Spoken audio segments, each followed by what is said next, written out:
శ్రీమాత్రే నమః. ఇవాళ నవరాత్రుల్లో 6వ రోజు అమ్మవారు శ్రీ మహాచండీదేవి రూపంలో అయితే దర్శనమిస్తారు. ఇవాళ మా ఇంట్లో పూజ మాత్రం ఇలా జరిగింది. పూలు ఇవాళ కొద్దిగా తక్కువ ఉన్నాయి, ఎందుకంటే పూలు యాక్చువల్గా మా వారు మామూలుగా తెస్తారు అంటే రోజు వచ్చాయన్నమాట ఇంటి దగ్గరికి. ఇవాళ అయితే రాలేదు. ఇంకా మా వారు తెచ్చిన పూలతోనైతే చేసేసాను. ఆయన తీసుకొని వస్తారు డైలీ అరటిపళ్ళు, పూలు. నేను ఇంటి దగ్గరికి వచ్చినప్పుడు నేను ఇంకొంచెం మళ్ళీ తీసుకుంటాను అనమాట.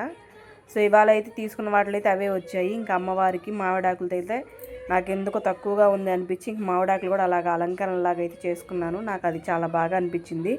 నాకు అమ్మవారిని ఎప్పుడు కూడా నిండుగా అలంకరించుకోవడం అంటే చాలా ఇష్టము. ఇవాళ అయితే అమ్మవారికి ప్రసాదంగా అయితే నైవేద్యంగా వడపప్పు, బెల్లం పానకం అయితే చేశాను.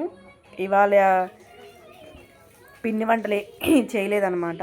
ఇవాళ అయితే ఇవి కూడా పెట్టచ్చు కదా, మనకి అమ్మవారు సర్వరూపాల్లో ఉంటారు. సో మనం దేవుళ్ళకి పెట్టే నైవేద్యాన్ని అయితే అమ్మవారికి అయితే పెట్టాను.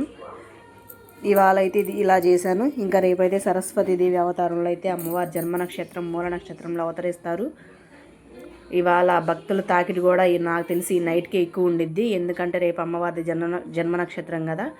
మీరందరూ కూడా వచ్చి ఒక్కసారి అమ్మవారిని దర్శించుకొని అమ్మవారి కృపకి పాత్రులు కావాలని నేనైతే మనస్ఫూర్తిగా కోరుకుంటున్నాను. మేము మొన్న అన్నపూర్ణాదేవి అవతారంలో ఉన్నప్పుడే అమ్మవారిని అయితే దర్శనం చేసుకొని వచ్చాము, ఎందుకంటే పిల్లలతో వెళ్ళడం కదా, ఎక్కువ రష్ ఉంటుంది.